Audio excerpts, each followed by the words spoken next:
pemirsa jelang ujian nasional yang akan digelar pada bulan April dan Mei tahun 2017. Ternyata anak asuh di Panti Asuhan milik Dinas Sosial DKI Jakarta pun mengikuti bimbingan belajar yang dilakukan oleh pihak panti. Ya, adapun tujuan diadakan bimbingan belajar ini adalah untuk mencapai target kelulusan 100% bagi anak asuhnya. Lalu seperti apa suasana belajar di sana? Berikut liputannya.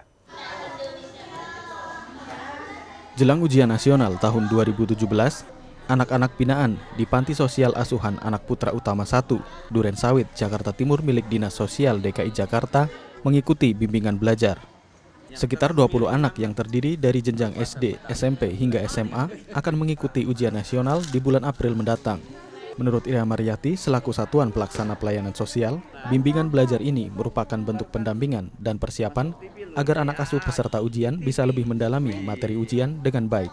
Setiap harinya mereka mendapat bimbingan belajar selama 2 jam oleh para petugas panti dengan materi pelajaran seperti matematika, bahasa Inggris, hingga akuntansi. Kegiatan belajar ini pun dibagi sesuai tingkat pendidikan. Upaya kami dalam mensukseskan ujian nasional ini, yaitu pertama selain anak mengikuti pendidikan di sekolah, yaitu berupa bimbingan belajar di sekolah, juga kami mengadakan bimbingan belajar di panti. Semampu kami mengajarkan anak-anak warga binaan sosial berupa bimbingan belajar yang melibatkan PNS maupun tenaga honor. Iya. Pihak panti menginginkan kelulusan 100% untuk para anak asuhnya. Untuk mencapai target ini, pihak panti tak bergerak sendiri. Mereka juga merangkul para mahasiswa dari perguruan tinggi swasta dan negeri untuk menjadi relawan pengajar. Kebetulan kami saat ini sedang menerima mahasiswa praktek di mana mereka hadir di sore hari antara jam 4 sampai dengan jam 8. Dengan pencapaian kelulusan 100%, nantinya diharapkan anak-anak asuh bisa melanjutkan kembali pendidikan ke jenjang berikutnya dan tentu saja bisa membantu masa depan mereka agar lebih baik. Wibit Purnamasari, Ahmad Muzaini, DAI TV Jakarta. Ya, menjadi anak asuh di panti sosial ternyata tidak membuat anak-anak merasa putus asa. Melihat keberadaan panti sosial milik Dinas Sosial DKI Jakarta ini, ternyata dapat memberikan dampak positif bagi tumbuh kembang mereka. Dan ini seperti yang terjadi di Panti Sosial Asuhan Anak Putra Utama 1, Duren Sawit, Jakarta Timur misalnya, beragam bentuk pembinaan diberikan guna membentuk karakter anak untuk menjadi lebih mandiri. Panti Sosial Asuhan Anak Putra Utama 1 Duren Sawit, Jakarta Timur menjadi satu dari kurang lebih 27 panti sosial di DKI Jakarta yang melindungi para penyandang masalah kesejahteraan sosial atau PMKS. Panti yang berada di bawah naungan Dinas Sosial Pemerintah DKI Jakarta ini memiliki kapasitas 110 orang, di mana seluruh warga binaannya merupakan anak-anak, khususnya perempuan dari jenjang sekolah dasar hingga sekolah menengah atas. Anak-anak asuh yang ditampung di panti tersebut adalah anak-anak yang kurang mampu, memiliki keterbelakangan mental, hingga anak-anak yang hidup di jalanan dan tidak memiliki orang tua.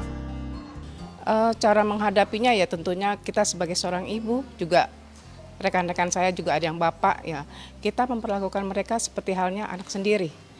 Memberikan kasih sayang, juga perhatian, juga kita bersama-sama untuk memberikan pembinaan kepada mereka sebagai pengganti orang tua. Selama mereka tinggal di panti sosial tersebut, beragam bentuk pembinaan pun diberikan. Para anak asuh ini diajarkan membuat karangan bunga dari manik-manik, keterampilan membuat dompet, hingga pembuatan bros yang unik. Hasil kerajinan yang dibuat anak asuh ini pun biasanya dijual ke sekolah ataupun pameran yang digelar Dinas Sosial. Kita berupaya semaksimal mungkin belajar melalui YouTube misalnya, kita cara membuat bunga.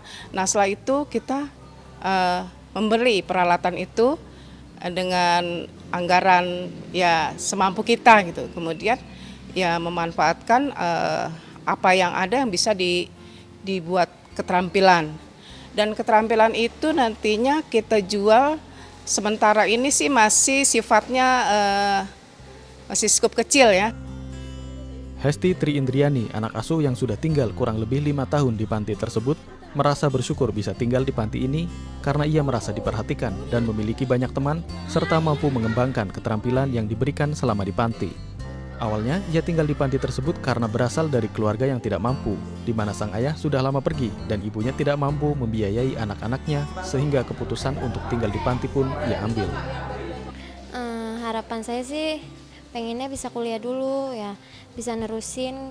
Nggak pengen sih, pengen kerja juga, tapi pengen banget kuliah buat masa depan. Meskipun berada di panti, Hesti berharap bisa tumbuh menjadi pribadi yang mandiri dan tidak menggantungkan dirinya kepada orang lain, sehingga bisa menyusun masa depan yang lebih indah. Wiwit Purnamasari, Ahmad Muzani, Dai TV Jakarta.